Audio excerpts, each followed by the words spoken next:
So I'll give you a little brief background information for Caesar.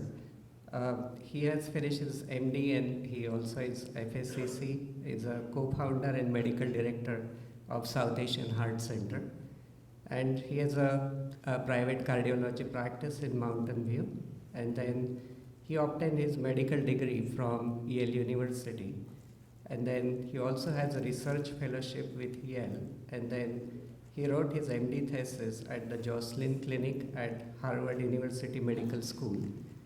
Dr. Molina completed his medical, clinical pharmacology, and cardiology training at Stanford, where he was on the school faculty, and then also he was a scholar for Robert Wood Johnson. And then Dr. Molina has had formal training in Ayurveda. He's also an advisor to Brahmananda Saraswati Foundation, and he's the Silicon Valley chair of the American Heart Association. So I would like to invite Dr. Caesar. He will introduce Dr. Tony Nader.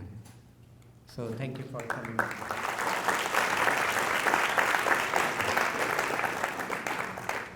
So it's actually a great pleasure to introduce Dr. Nader.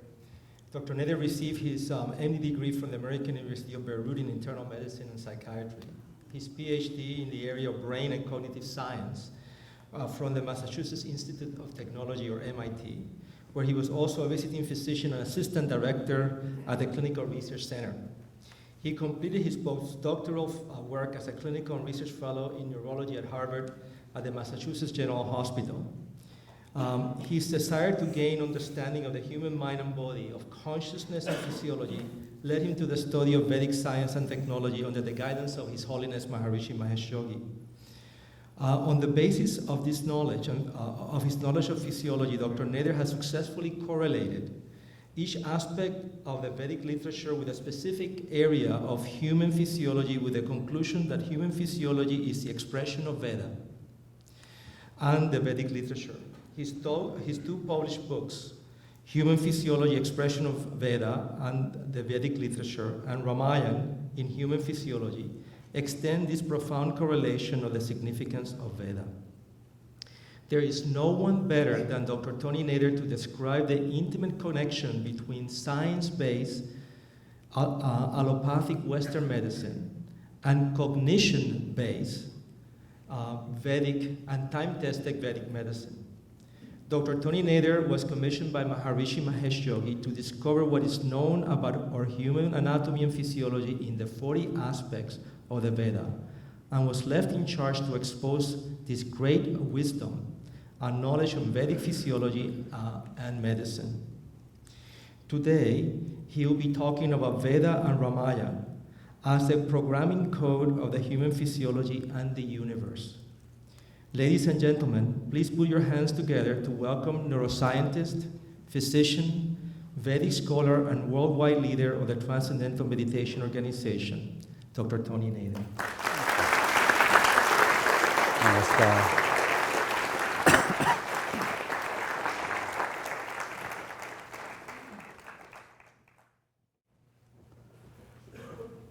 Good evening.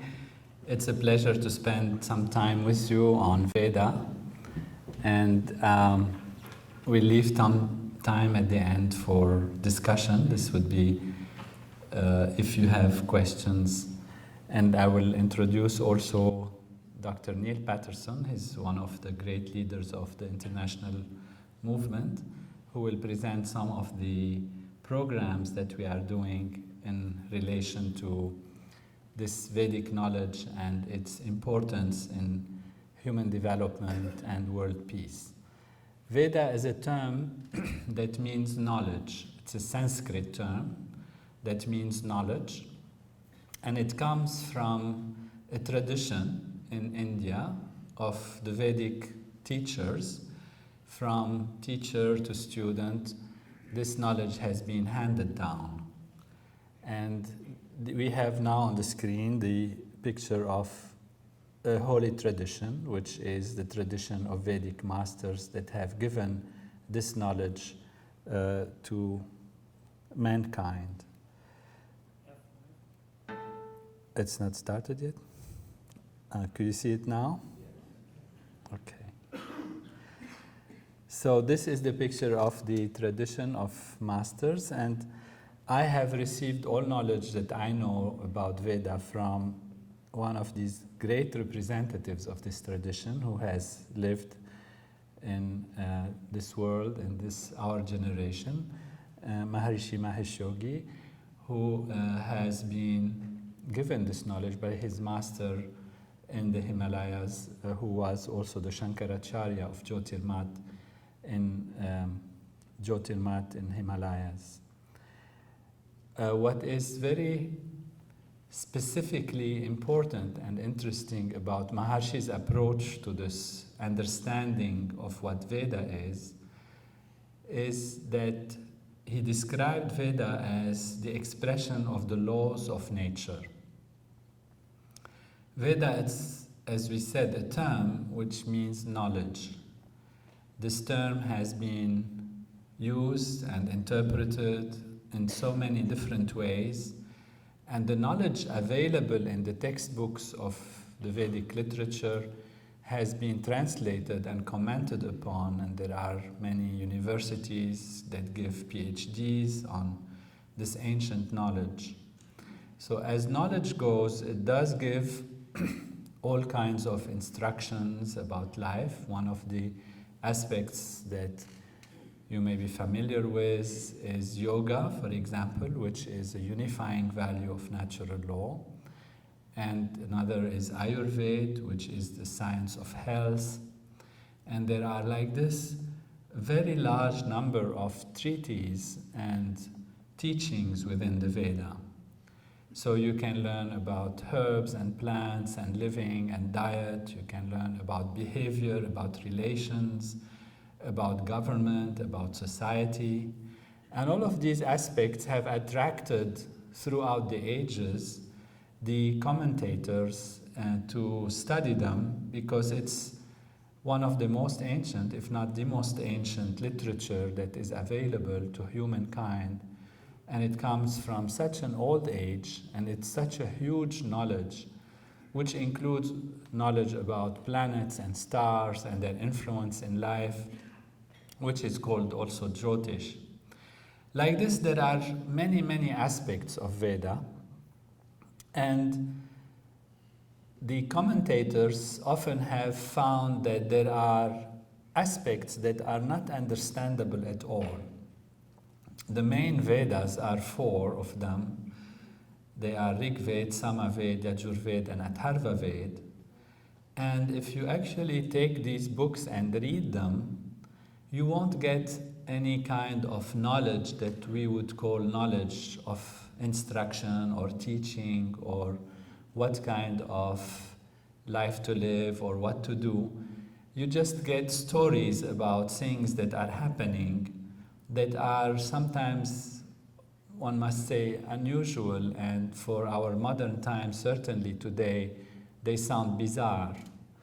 Some of the aspects of the Veda, for example, the epics that are in the Veda, like Mahabharata and Ramayana, are great epics, and they have within them beautiful teachings of honor and courage and great wisdom of relations and government, etc. But they also have aspects in them that are incomprehensible in modern day times, such as monkeys flying and, demons with 10 heads and all kinds of things that sound like bizarre things, unusual things. With time, the interpretation of these books and this knowledge has gone to say maybe this is symbolic of something, symbolic of the good values, symbolic of the bad values, and how they interact, and how can you explain 10 heads of this demon. Maybe it's because they have these different personalities, or they are able to survive different kinds of threats, and they kind of come out and come back again, etc. But if we look at the modern Indian culture, and you see the young Indian people who move, let's say, to the US, as many of who are with us here today, it's a challenging thing to convince the young people what this is about. And the reason is not that this knowledge itself is only symbolic or trying to explain something in a symbolic way, but it is because actually there is a completely different way of looking of what this knowledge is, and in fact what knowledge is in terms of Veda altogether. And this different way has been brought to light by Maharishi Mahesh Yogi, who has described this great collection of literature and knowledge not in terms of its content, not in terms of its meaning. Maharishi emphasized that we don't even need to translate the Veda. We don't need to study Sanskrit to truly understand the Veda. That was a big relief for me because he wanted me to do research on Veda, and the first thing I thought I should do is study Sanskrit, or maybe try to find some kind of translation. And Maharishi was very usually unhappy with most of the translations that are given, because in Sanskrit every word has so many shades and you can look at it from so many ways that the translation leaves you with an interpretation of the text that is quite intellectual.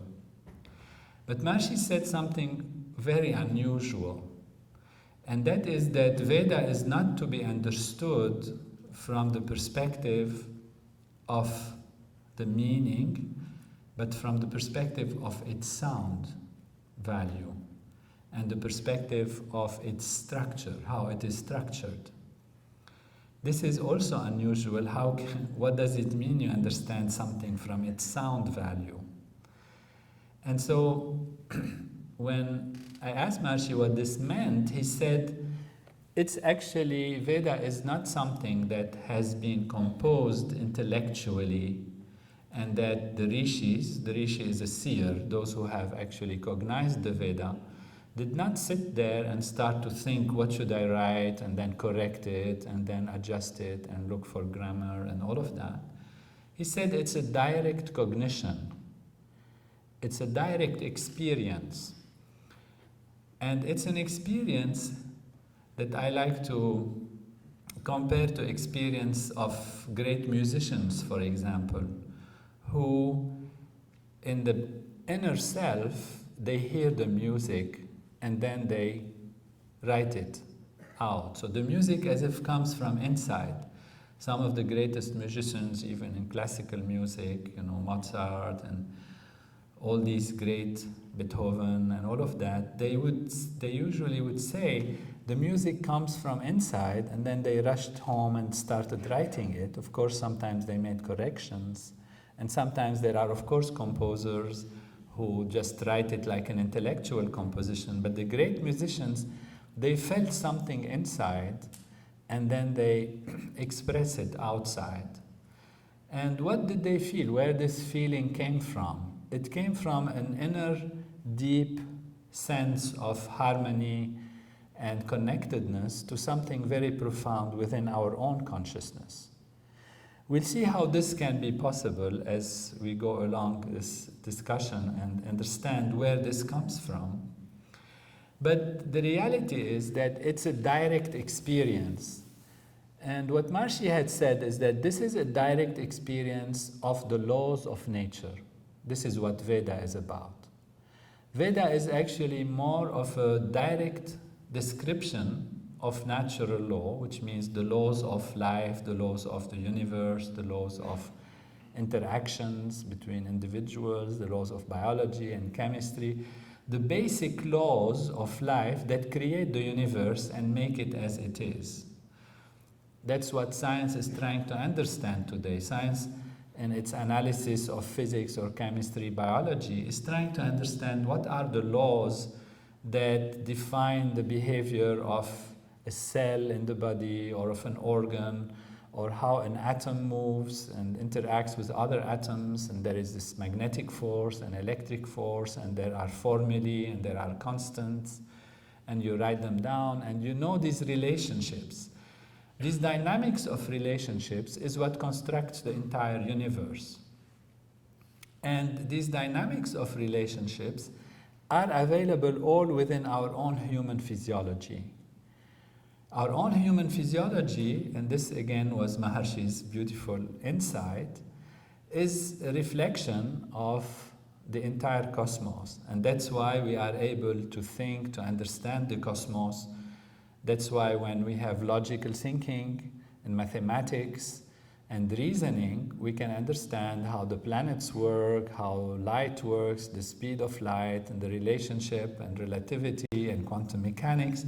All of these very abstract aspects of knowledge, which are not necessarily the result of experimentation, but primarily the result of intellectual thinking and planning and analyzing and structuring in terms of what happens and how things should be logically.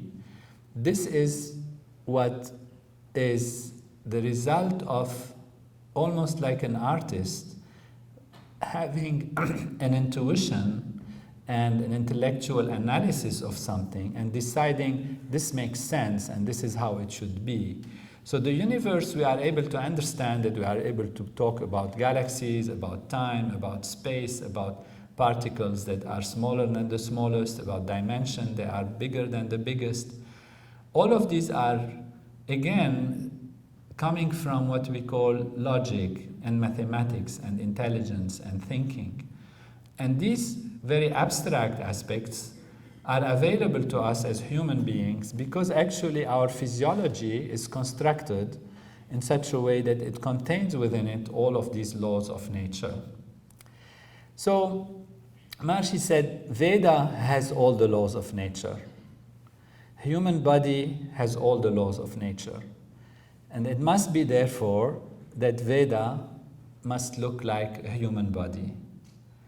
That physiology, which is material and which we know objectively through analysis of anatomy and structure and function of the body, is a reference, and that reference, which is able to understand the universe, which is able to construct the laws of nature, which is able to write formulae and mathematics and explain the entire life in which we are, that structure, which is our human body, therefore is containing all of these laws in such a way that it expresses and experiences when it is properly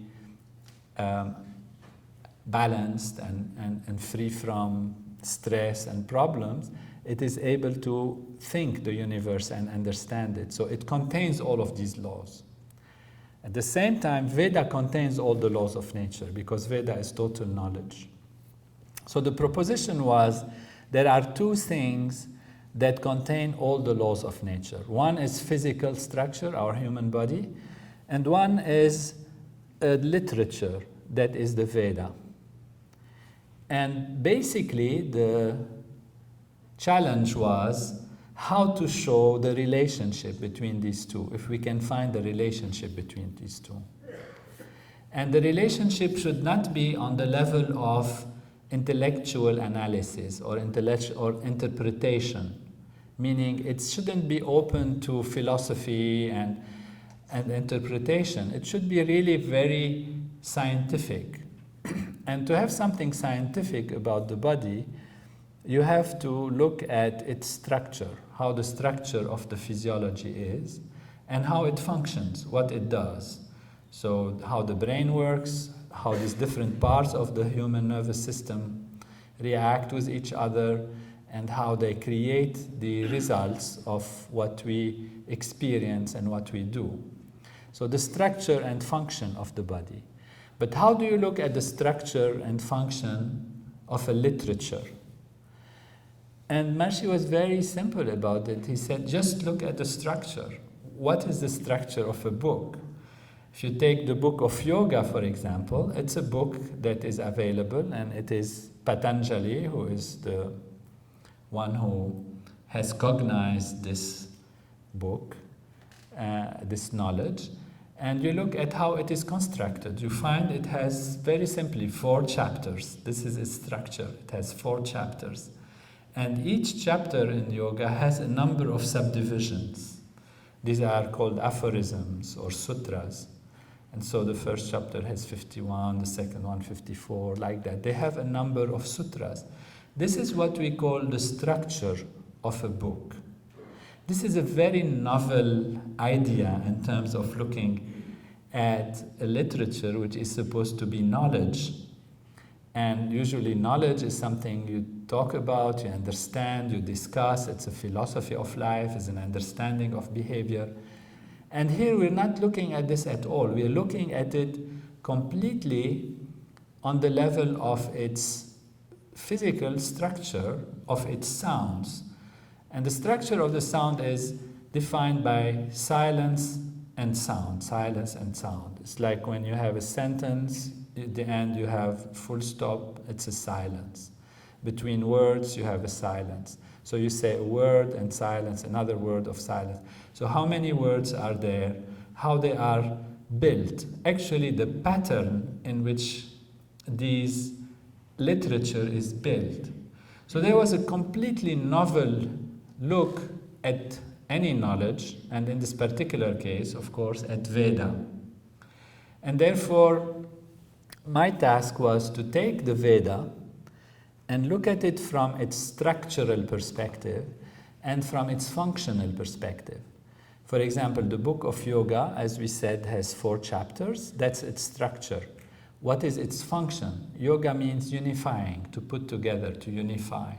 So the unifying value of yoga is its function of yoga. And the structure of this unifying value is simply 4 chapters, and 4, which means 4 divisions, and each division having a number of subdivisions, as we discussed. So this is the basis of the research on Veda and human physiology. And then I went on with years of work, because Veda is so huge. We took just one aspect now, the aspect of yoga. But there are 40 branches of the Vedic literature that Maharishi has clearly defined, and he has organized them in a very proper way. And this was the first book that was producing this research, which showed that all the 40 aspects of the Veda and Vedic literature are available in our human physiology. I took this to a specific aspect of the Veda. One of them is the Ramayana.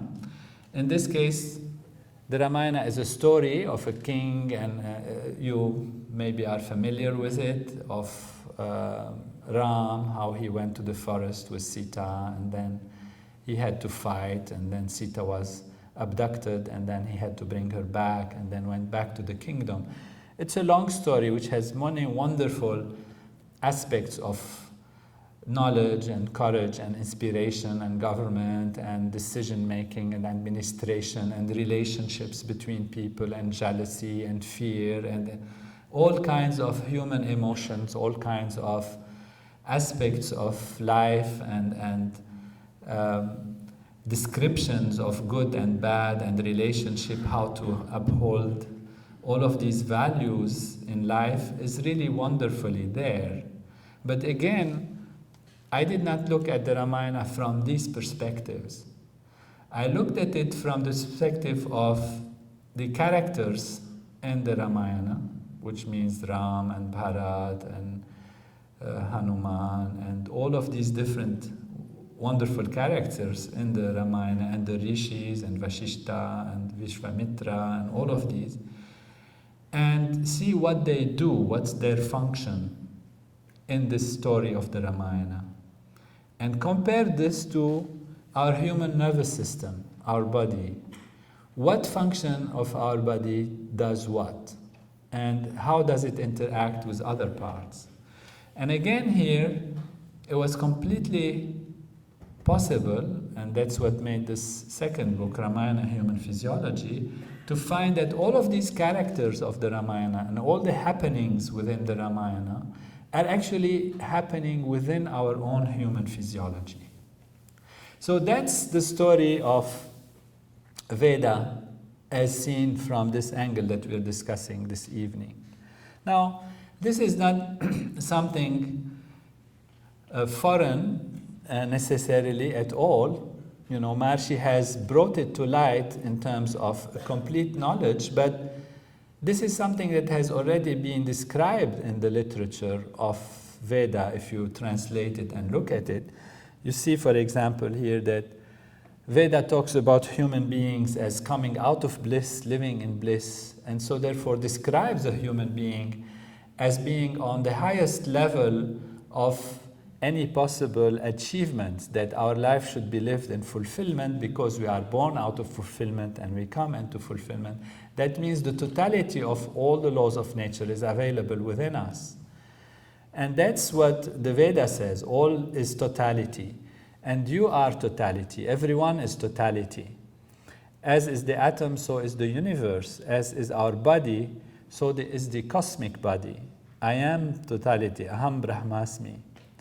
But this is also available in different traditions. For example, in the Tao, it says that the nature of heaven belongs to man. In the Bible, God created man in his own image. In the New Testament, the kingdom of heaven is within you. In the Quran and on earth are signs of God for those of assured faith. They are within you. Do you not perceive?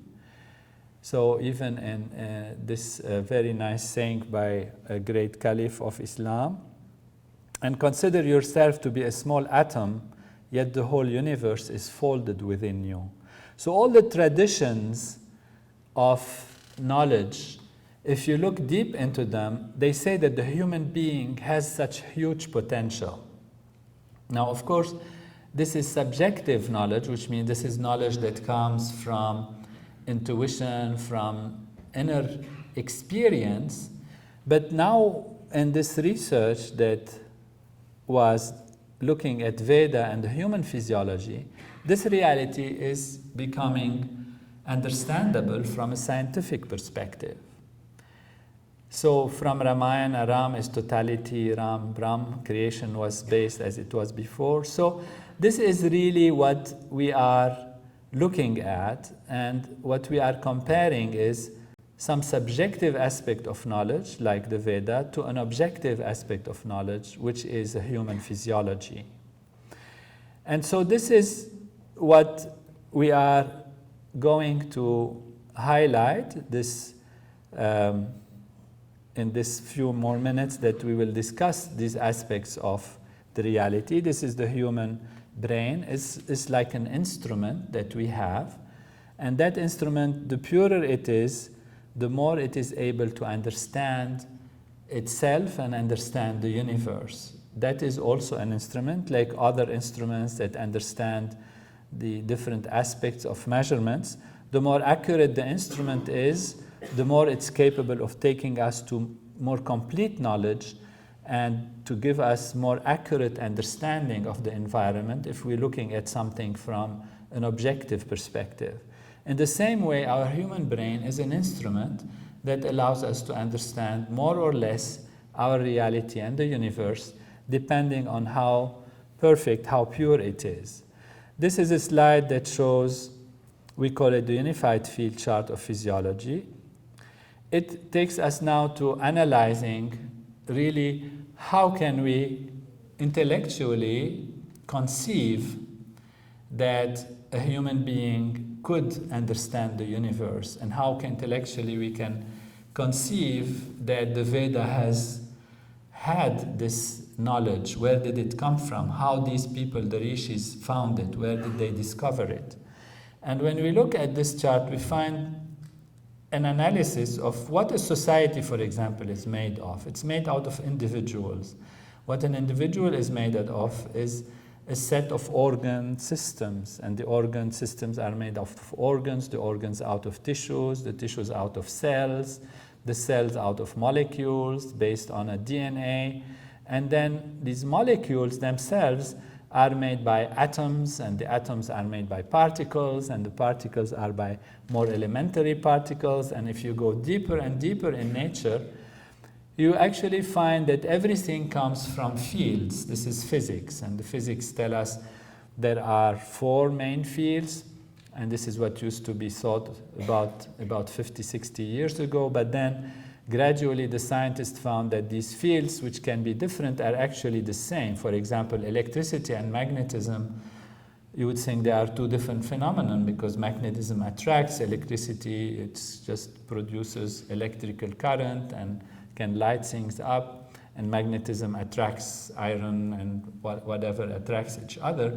But ultimately it turns out it's one and the same thing. It's just the way motion of current creates magnetic fields. And so there is now not electrical field and magnetic field, it's only one field, it's called the electromagnetic field.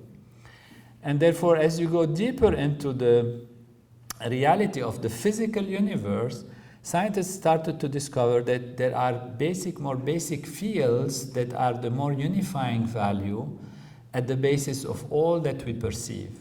So from the forces of nature that were separate and so many of them, science discovered that it's all actually more basic fields. And then you have grand unified field. They gave the Nobel Prize to those who discovered this grand unification, Weinberg and Salam, and then greater unification. And today we talk about the unified field of all the laws of nature. What this tells us is that the entire universe, not only a human being and society, but anything, a table, a tree, a star, a planet, are made out of molecules. They are made out of atoms, and the atoms like this are expressions of fields, and ultimately it's all one field. It's called the unified field of all the laws of nature. And that unified field, when it vibrates, that's the M theory and the string theory. We don't need to become quantum physicists in this lecture, but it's just to have an idea that actually is the vibrations within this field that create the impression of particles and all of that arising into the whole manifest universe. So actually everything is the unified field, meaning our body, our brain, our universe, the tree, the planets are all the unified field, but expressing all these vibrations and collecting them in different ways. Now, all the laws that create the entire universe come from the unified field. So that's why we like to call it's the home of all the laws of nature. There is a technique, Transcendental Meditation. It allows the mind to settle down, and as it settles down, close the eyes, sit comfortably in a chair. You can learn it in 4 or 5 days. It's very easy. Then you practice it on your own. Most, I think, here maybe already do it. Or those who don't, I'm sure soon you will want to do it. Is allowing the mind to settle down inside. So here we're talking now about consciousness, awareness. And the consciousness settles down, settles down, settles down. And this is the experience of millions of people around the world, until it reaches a state where it's completely pure consciousness, which means there is no vibration, there is no excitation, just deep inner self.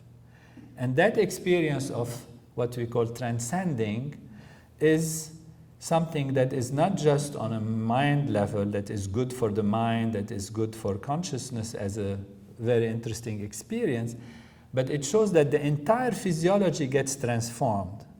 The entire physiology gets transformed into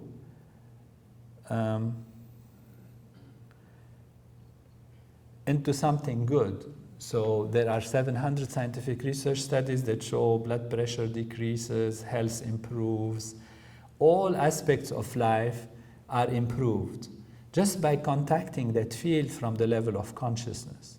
What this tells us is that the unified field, when we are in touch with it, organizes the entire structure of our body and even our society, because when a small percentage of people practice transcendental meditation, we have found decrease in crimes, decrease in conflicts in society. So contacting the unified field on the level of consciousness, here through transcending, creates powerful effects on the physiology and transforms the physiology. So I like to share this with you because it's very important on a personal level to use a technique like this for stress management, but also mostly for creativity and improving all aspects of life. But for the purpose of our discussion this evening, I just want to highlight the fact that the human mind transcending, reaching that deep state of consciousness, that unified field that we see here on the screen, what it does, it allows us to contact the home of all the laws of nature. And the idea is that a musician, we said, who goes inside and feels the music coming from within, is somebody who has kind of very deep inside and contacting some deep level of themselves, and they are alert on that level, and they feel the harmony, they feel the music. It's just an example. So they are cognizing it. They are not just inventing it or intellectually composing it like a mathematical composition, but they are experiencing it, and therefore this is how they bring it out and make it a nice melody or a symphony that we enjoy or that's enjoyed throughout the ages for many cultures, because it brings some very profound knowledge of inner reality, and that is why it's soothing music. Now, Veda is the same. Veda is not an intellectual composition.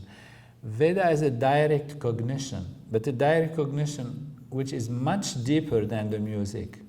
It's a direct cognition of how the laws of nature in this unified field actually manifest themselves.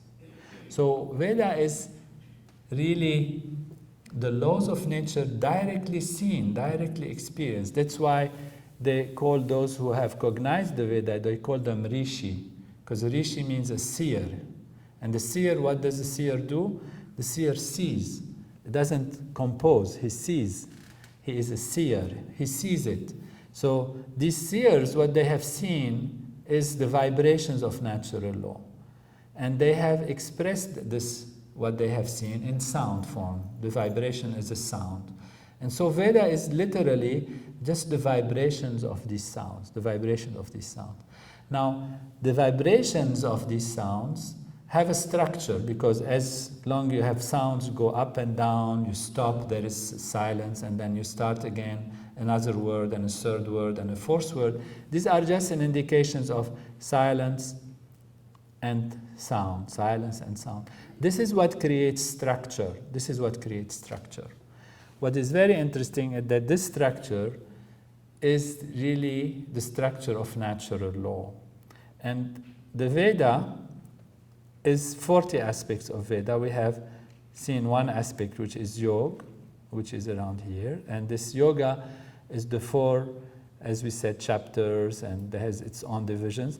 But there are all of these aspects: Rig Veda, Samaveda, Yajurveda, Atharva Veda, Shiksha, Kalpa, Vyakara, Niruk, Chan, Jyotish. All of these different aspects that have different Sanskrit names, they are part of the Veda. So Maharishi has organized this in a perfect chart like this and a perfect science.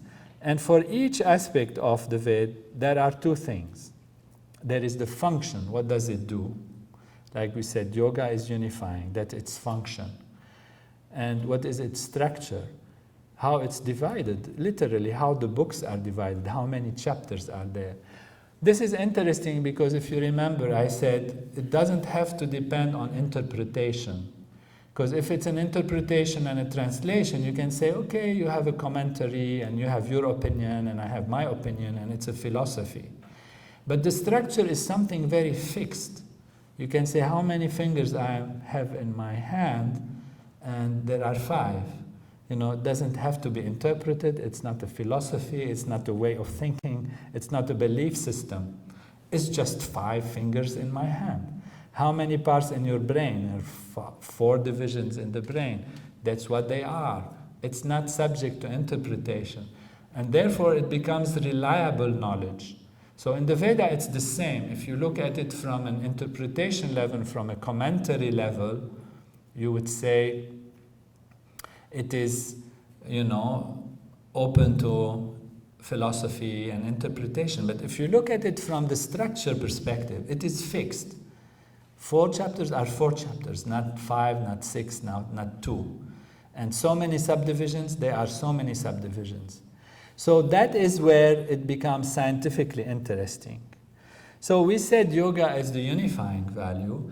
And if you look at the human brain and see where the unifying value happens, which means when you perceive your environment from so many different perspectives, yet there is a unifying value that puts things together. For example, when you look at the flower, there are millions of bits of information that come to the eyes based on the angle of how the light strikes on the flower and reflects and comes to your retina, and the frequency of the light. So you have some neurons that get excited, some neurons get inhibited. You have millions of bits of information on the retina. These get channeled to the brain, but they are separate bits. And the brain, what does it do? It takes all of these bits, put them together, unifies them, and then says, okay, this is a flower. That's how you recognize a flower. That's the unifying value that happens in the brain. You look at a family, is made out of many people, one man and one woman, and they have children, and one is a doctor, one is a driver, one is a musician, whatever they are very different, they look different. But you have a concept of unifying value, and that concept is called, in this case, family. They are a family. You have people in a nation. They are so different, even from different cultures, but you say they are American. That is the concept. The brain is able to conceive of unifying differences. You look at the world, so many nations, but you say it's our world. We are a human race. We are humanity. It's our world. It's our galaxy. It's our universe. It's our reality. It's our cosmos. This ability to put together differences happens in the brain through the unifying value of the brain, which connects these different values and gives them a name or structures them as a structure. So the unifying part of the brain happens in what we call the association fibers that crisscross throughout the brain and put everything together. How this unifying value happens? It happens on the basis of 4 lobes of the brain. These 4 lobes of the brain correspond one-to-one to the 4 chapters of yoga in their structure and in their function. And if you look deeply into it, this is a brain without the skull.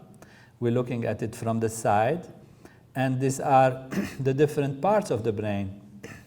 Now you see these don't have this name of chapter 2, chapter 3. It's usually called frontal lobe, occipital lobe, temporal lobe, and parietal lobe. But they correspond exactly to the 4 chapters of yoga. This is why, we can call them chapter 1 of yoga, chapter 2 of yoga, chapter 3 of yoga, and chapter 4 of yoga. And within them are these divisions here on which I have written the Sanskrit sutras that actually correspond to what's happening in each of these parts of the brain. So you see that actually our brain is an exact replica of the book of yoga. So there is an architectural design which is available in the book of yoga, and there is the building, which is our brain, that is completely in accordance with this architectural design. So that is how we see the correspondence between Veda, and that Veda is, as the title of the lecture says, is the code that codes the brain, how the brain should be formed. It's based on, in this particular case, on yoga. It's not only yoga. I take this example because it's a simple example. But the research has shown that all the 40 aspects of Veda and Vedic literature, every one of them, like yoga, shiksha, kalpa, vyakaran, every one of them is actually present in our human physiology. To take another example, we say Nyaya. Nyaya is one of these branches, and it is described in the Veda as being the lamp at the door. And when I asked Maharishi, what does this mean? He says, it's a lamp at the door, which means it lights the outside and it lights the inside. And the outside is what we call specific value, outer values, differentiated values. And the inside is the more holistic value, the togetherness value. There is a part in the brain that does exactly that. It's called the thalamus. It sits in the middle. It receives all the sensory information and sends them to the brain, which, as we said, unifies them. The thalamus, therefore, is like a lamp at the door. It sees the specific values, and it also sees the holistic value, which is inside the brain, the togetherness of all these differences. Now, that is interesting, of course, that there is a part in our brain that has the same function as Nyaya. But what is most fascinating is that the structure of this part is exactly like the structure of Nyaya. So that you have 5 chapters in Nyaya, and you have 5 divisions in the thalamus. In Nyaya, you have 16 subdivisions, one by one are very well described, pramana, prameya, samshaya, and they describe the functions of how the entire Nyaya is to function, what are the principles on which all the Nyaya functions. And it so happens there are exactly 16 nuclei, which means collections of neurons in the thalamus, and their functions correspond and their structure correspond one-to-one to the 16 values of Nyaya. So here we have a book. It's divided in 5 chapters. It has a certain function. And in the brain, we have the same structure, which has the same function and the same divisions and the same subdivisions to an amazing equal comparison that you can analyze and look at in a very scientific way. So our thalamus is an exact replica of the book of Nyaya. This way is all the 40 aspects of Veda and Vedic literature. And this is why it is the code of creation that has built our own human physiology and actually is the basic laws of nature that construct the entire universe. So Veda then, as knowledge goes, is the direct knowledge of natural law as it expresses itself in our human body and in the entire universe. These are some more details of different aspects of Veda, which also shows that even the structure of the planetary system is available in our human physiology and reflects it. Now, this is true, as I said, also when you look at the dynamics of what's happening, when you look at a story such as the Ramayana. You look at the Ramayana with all its characters and its happenings and its stories, and it's a big, huge thing. And actually, it's actually the story of our human physiology and how it works and how it grows and how it develops and how it reaches maturity and then how it reaches higher level of enlightenment and liberation and higher states of consciousness. That's what the Ramayana is about. That's the basic aspect of the Ramayana. It's not just a social story, which it is and has beautiful stories and beautiful teaching in it, but even more profound than that, it has the dynamics of how our body works. And so when we said this bizarre demon, for example, that has 10 heads, whose name is Ravana, is actually present in our body. It's our cerebellum, and it has 10 lobes and 10 divisions, and it has within it different nuclei and collections of neurons, which correspond exactly to the brothers of Ravana and the sister of Ravana and this and that. It's like you have a family and they have connections, and you look at this structure and you find exactly those connections and those dynamic interactions that are happening in the Ramayana are happening within our body. So in the Ramayana, there is Ram, and there is the river Sarayu and Ayodhya, and here it is. It is like the river. We have a place for different aspects. We have the ministers, which are the different tracts of the nervous system. We have the informants, who are the sensory system. We have Ram's bow. Ram had a bow, and he was throughout the structure of the Ramayana, he's always talked about how he was perfect in archery, and that he would, send the arrow and it would reach the target, hit the target, and come back to the quiver of Ram. And this bow of Ram is our vertebral column, and the arrows of Ram are our nerves, the nerve that go out of the central nervous system to the peripheral nervous system. And that's what allows us to achieve and hit the target of action. And then there are feedback loops that always inform us about the achievement of what we have done, or to what extent we achieved what we have done. This happens through our sensory system, but also through our feedback loops.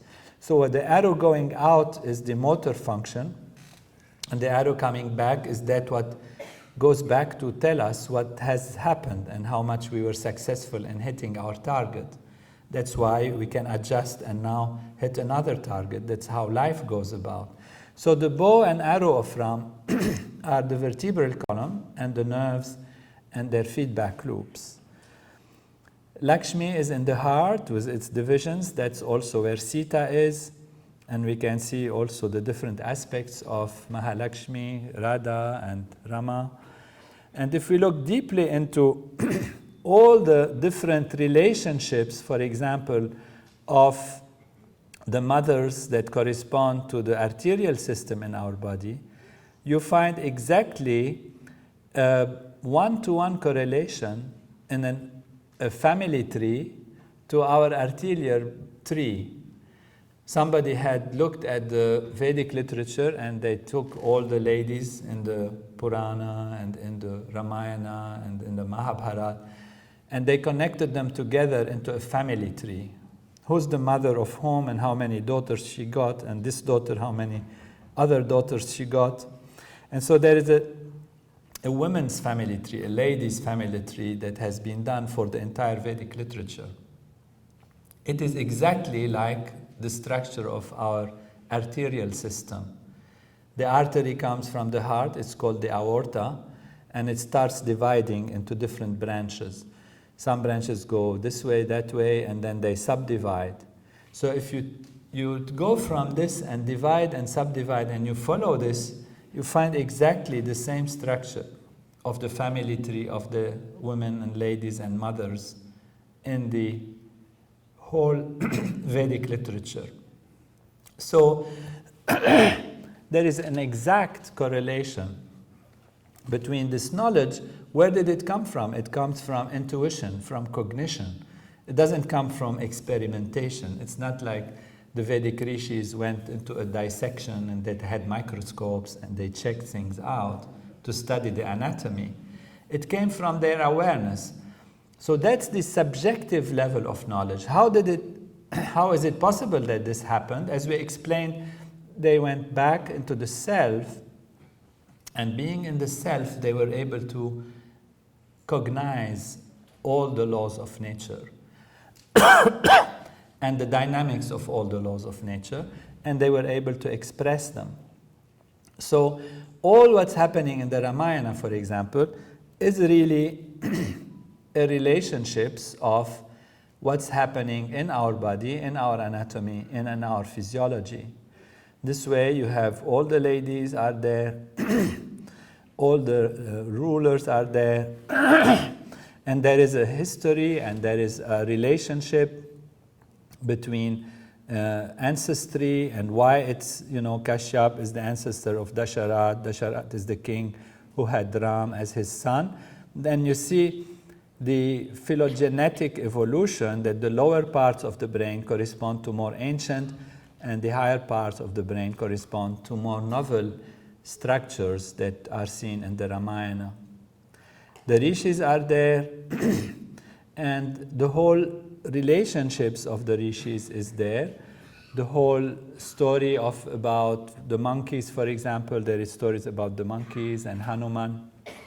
This is all related to the hormonal system in the body and related to the relationships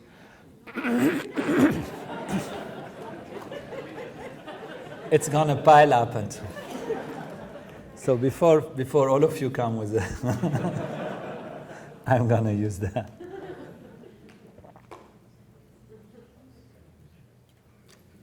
Thank you. So, the monkeys are actually the hormones. And when a monkey is said to climb and fly and all of that and go into the water, like Hanuman, it is really because the hormones, they go into the plasma, they go into the body, into the fluids of the body, and they go everywhere and they spread everywhere. At one point, one of the great monkeys, it's called Hanuman, burns a whole city. And that is the metabolic processes that are created by the hormone, where you activate through hormonal systems, you activate the digestive system and you activate burning of things. And that's what it means.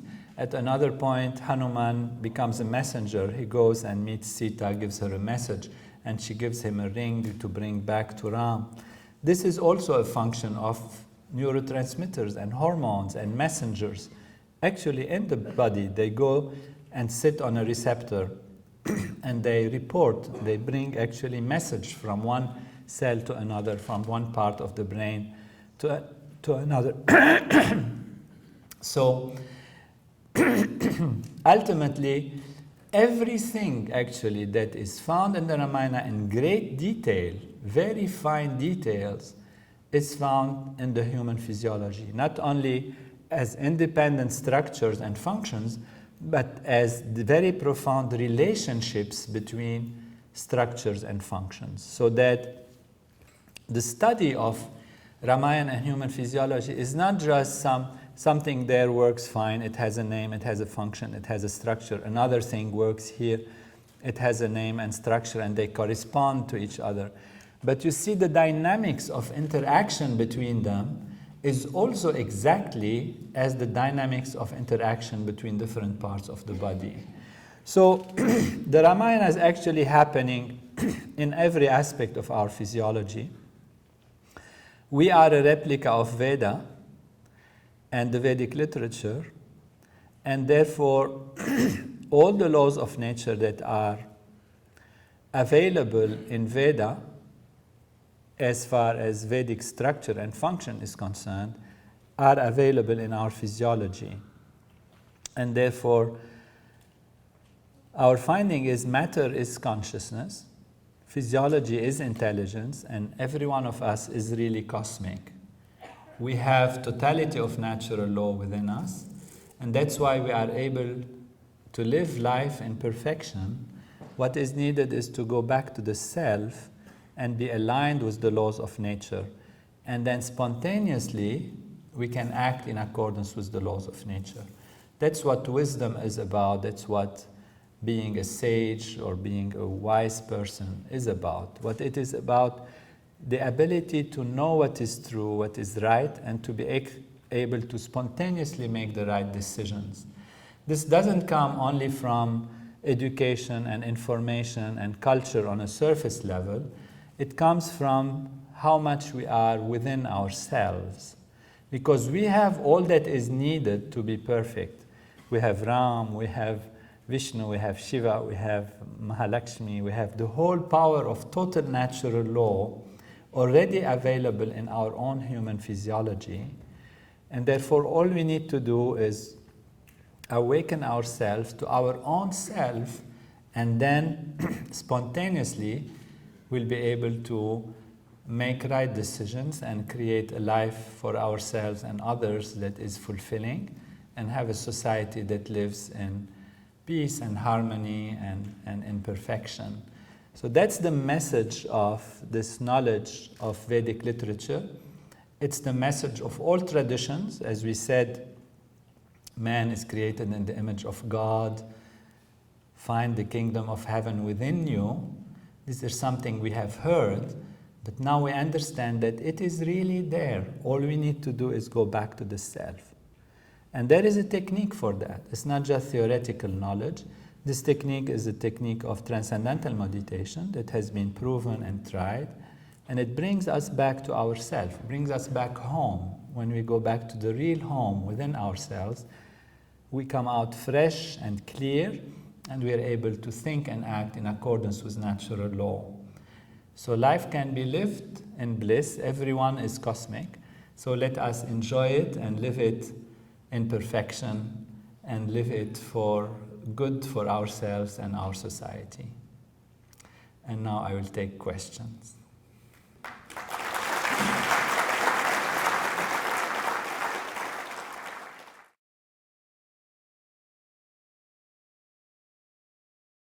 The question is about the sound Om and how it relates to its manifestation as the Sri Yantra and as the whole universe.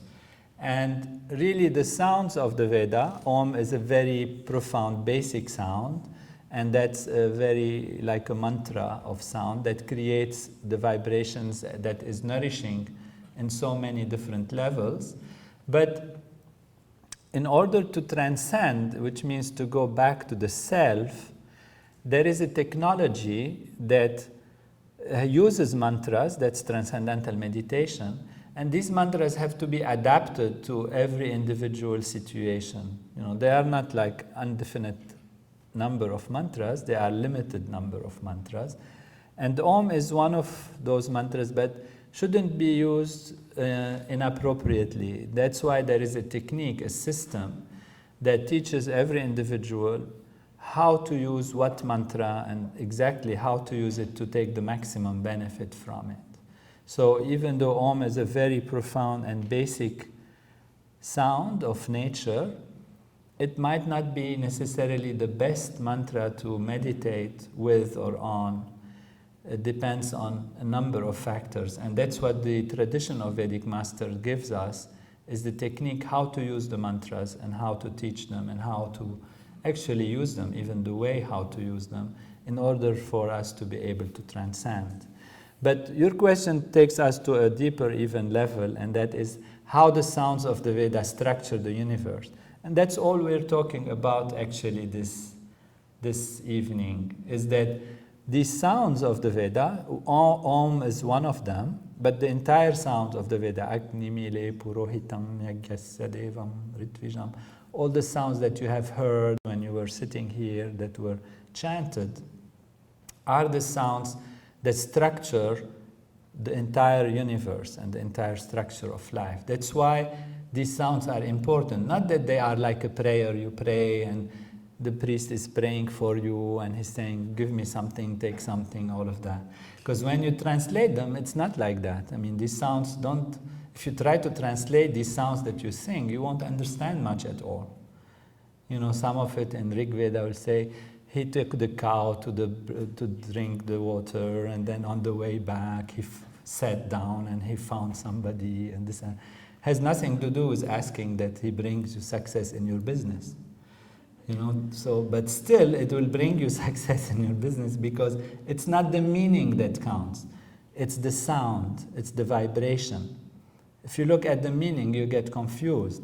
But the structure of sound and the sound creating structure of consciousness, which becomes the universe, is what brings harmony and brings success.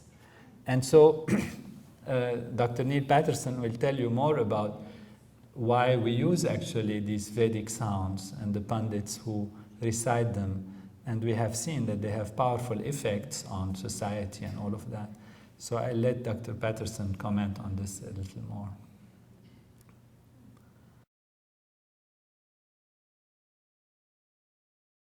Very good question. What we consider is that consciousness is the unified field.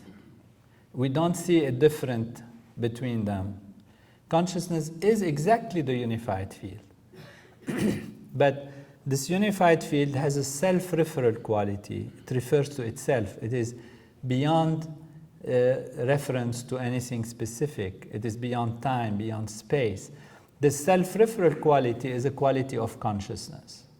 And so we're saying exactly that consciousness or pure consciousness is the unified field.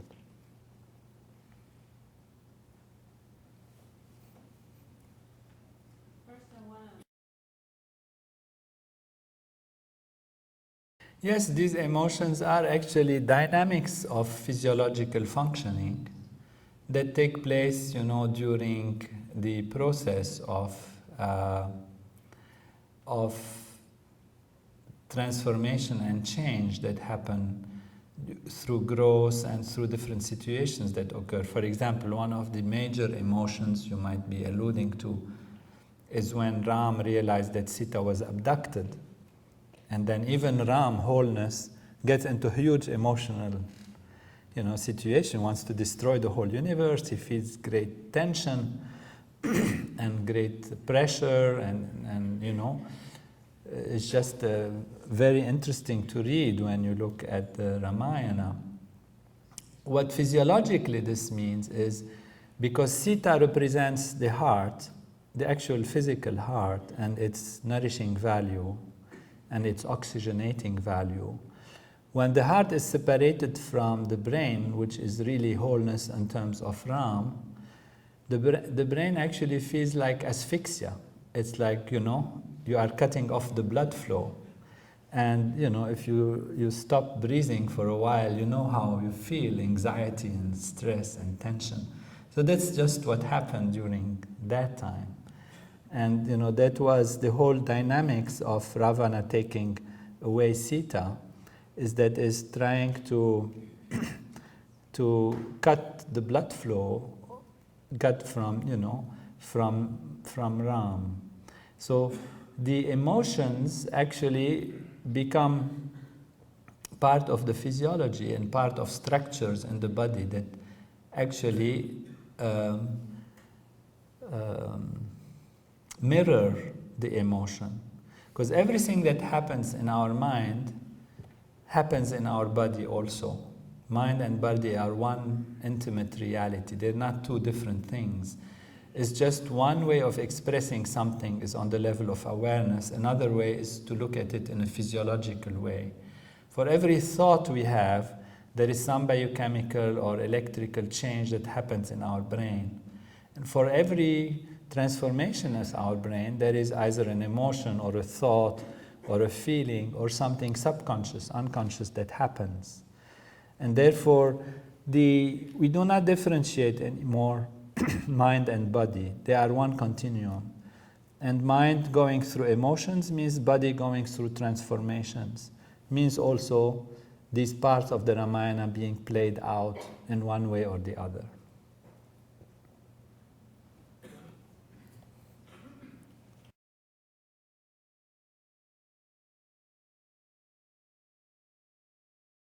There are people who chant mantras and do things, and that is a different aspect of practice. We have pandits, and when they chant mantra, you hear them, they do chant them. Mantra means just sound, really. That's the real meaning of mantra. And these sounds that you hear in the chanting, they structure, and this is one technique of chanting. In Transcendental Meditation, we go inwards. It's not the outward function. So what we're doing is taking the mind towards the inside, and therefore the mantra becomes like a vehicle, like a process that allows the mind to settle down while remaining awake. So it settles, becomes more quiet. So in Transcendental Meditation, the mantra is used to dive in rather than to go out. When I chant, I feel very good. Chanting is a good feeling. Great. Meditation is a good feeling.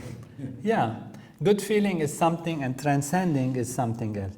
Transcending is deeper than just, good feeling. It's a profound going back to the real self, to unboundedness. Everything is nice. You can chant, you can sing, you can, create music, you can create art, you can think of the universe, there are different ways to feel good. They're all nice, no problem. But to transcend, there is a technique for that. Thank you.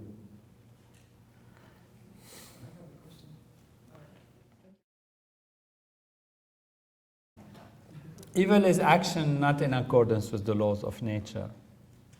So you have laws of nature that construct the universe, and then you have freedom to act against them. So any action which is not in accordance with the laws of nature, you can say it's evil. And that can give any kind of dimension, of course, with evil being some simple thing. You know, you ate some chocolate is evil. I like chocolate as well. But don't abuse of it, okay. But you kill somebody, that's also evil. So this whole range is a range of choice that we can always choose. And that's freedom of human being is part of the ability to evolve and have that nervous system that can understand the entire universe. It's built in within it the necessity to have freedom. But freedom, you can use it also in the wrong way. And when you use it in the wrong way, you reap the consequences of your action. You think you are able to violate the laws of nature only to find out that you are getting the consequence of that. That's the whole story about karma and all of these things. So why evil emerges, why not everybody acts in accordance with the laws of nature, is because there is choice. And you can choose anything you want. Now, you know, sometimes the dynamics of evil are seen in one way as evil, and in another way they might be producing something as a result of karma which corrects something else. So it is evil for this, but it is good for that. You know, the chocolate is delicious. It might give you a few grams more in your body, but you enjoyed it, you had bliss from it. But if you have allergy to it, you know, you have to be careful. So, you know, there are things that you have people who, you know, do something and it has an effect why they do it. If it's negative, it produces negative results. We should avoid to do something that is negative or against the laws of nature. And the ability to act in accordance with the laws of nature is not only an intellectual thing, but it's an existential consciousness value, really. How many doctors, they tell people, they used to now with the whole propaganda, and this less and less people smoke, but it used to be, you know, like my teacher when I was at medical school, my teacher of pulmonology, the study of the lungs and the breathing system, he was explaining to us the terrible effects of smoking. And then one day I was walking in the street and I found him with a cigarette. So it's like knowing something intellectually is not enough to actually do it. So what you need is to truly know the negative effect from the level of consciousness and be able to get over these things. So that's why the Transcendental Meditation program is not a program of dogma and how you behave or not behave, what you do or not do. This is left to your tradition, to your culture, to your religion, to your belief. You can decide what you like. One thing this program does is bring you back to the self, bring you back to the self. And as it brings you back to the self, you spontaneously start seeing what is right and being able to act in accordance with what is right.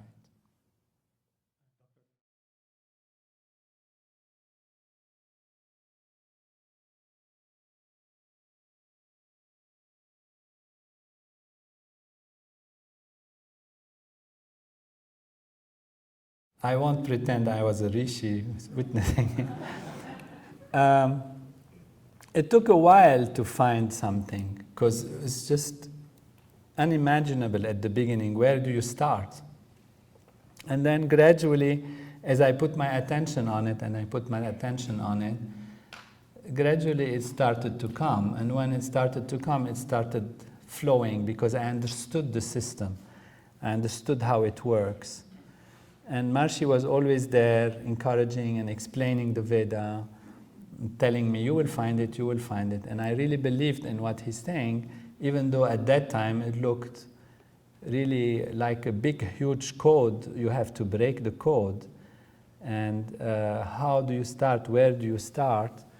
And gradually, as I listened to Maharishi describing the Veda and what the Veda is and how the Veda works, etc., I started to relax and start to listen to him like a scientist who was listening to an anatomy and physiology lecture and translating his words into structures.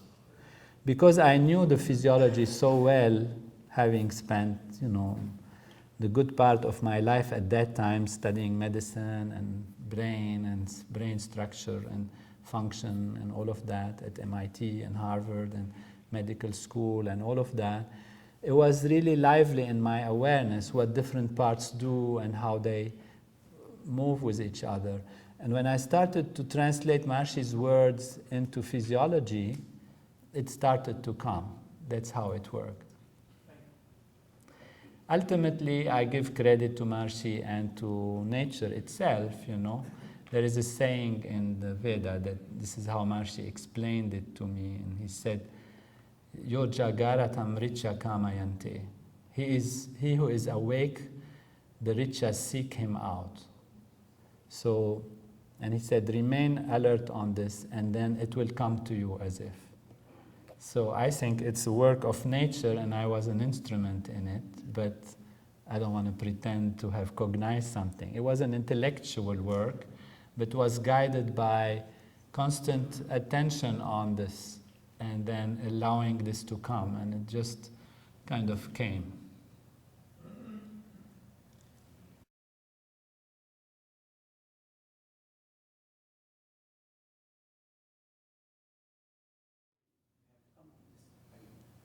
Very beautiful.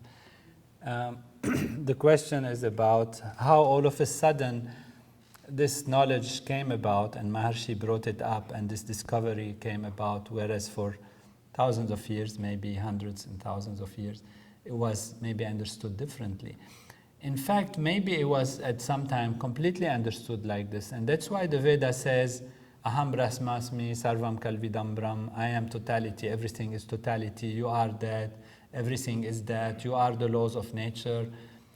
Veda is the root of all knowledge, Veda is the root of all laws, and all of that. So it is actually said, but people didn't know how to think about it. And then, as you know, there is time and cycles of time. There is Treta Yuga, Sat Yuga, and all of this. So the cycles of time take from knowledge to ignorance, and sometimes the knowledge comes, and sometimes it's hidden, and sometimes it's lost. And so this is one aspect that contributed to this. The other aspect is that science has advanced so much that it now understands the human physiology also. And therefore, about 200 or 300 years ago, we didn't know how the brain works. We had absolutely no idea. People didn't know whether you feel this thing in your finger or it goes somewhere in the brain. There was no idea about nerves and conduction. So it was very primitive in modern Western knowledge about how much we understand the physiology. It's only in the past, actually 30, 40 years that we are discovering real details about the brain functioning and localization of function in a very precise way. It's something very new. So there was no way to relate it in this particular modern way to the ancient science. So this is two things that contributed. One is the quality of time. And Maharshi also says that it's because there are so many people who are meditating in the world and world consciousness is now improving and there is greater awareness of the environment, of life, of things, how they are and how they should be, that this awareness and this rising consciousness lifts the clouds of ignorance and starts to bring this knowledge back together. And that's why we are talking about a life that can be better for everyone, and we have the technology for it, and we have the science that has shown that it's there. At one point, Maharshi said, through the window of science, we see the age of enlightenment, because he knew that science will explain and will be able to corroborate this knowledge. As you see, in the traditions now, the young Indian people, particularly those who move to the West, are getting away from the tradition. They don't want to talk about Ravana and the demon, and they don't want to be challenged. What is this Hanuman that flies, and it's a monkey, half a man? And they're getting away from it.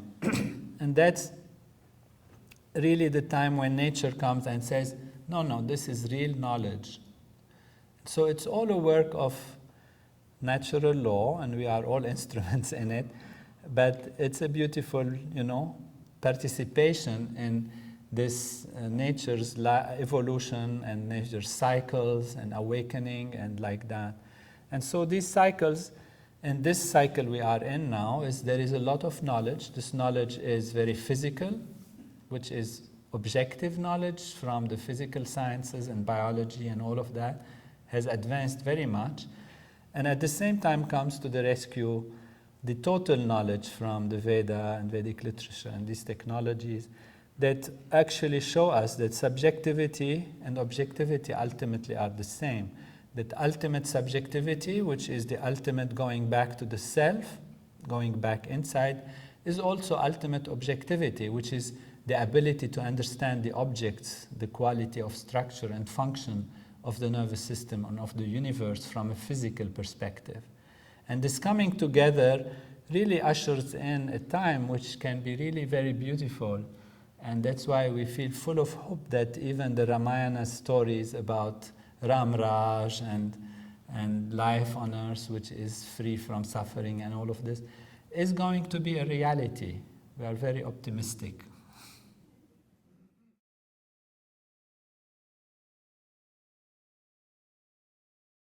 Vedas will improve tremendously. Yeah, this will happen. In fact, when I was working on Ramayana and human physiology, and I thought this Ravana, for example, looked like a cerebellum, because he has 10 lobes, he has 10 heads, he is sitting on the other side of the ventricular system, so there is like a big ocean there, and there is a bridge, Nila Setu, and it's the peduncles. It really looked like it. But even at that time, the cerebellum didn't have any cognitive function. It was just function of motor function, which means adjust motor activity and like that.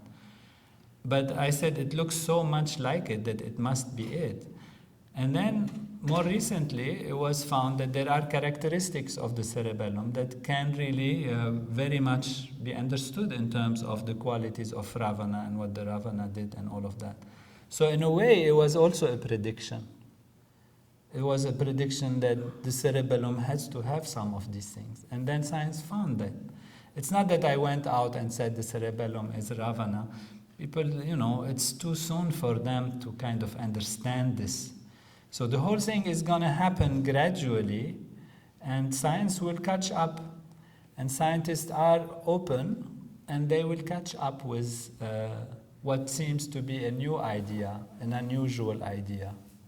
See, at one time, the fact that the sun is the center of the cosmos was a very bizarre idea. The whole vision of the universe was the earth is the center. It's a geocentric reality. And anybody who would say the contrary, not only they will be found bizarre, but they take them to jail and condemn them to death as heretics. That was completely contradictory to what the dogma said. And that it took time and science to understand that, no, this is the truth. Same with Einstein's, theory of relativity. What is this bizarre thing that the dimensions of space and time are flexible? Like our space here could suddenly extend and suddenly contract, depending on the speed at which you are going. But this is true. This is the only thing that can explain the speed of light and this and that and the other. So it takes time for some things to catch up, but science is science, and sticking with what is knowledge and true and findings, no matter how sometimes unusual it is, will lead at the end of the day to quite a realization and understanding of nature and life and all of that.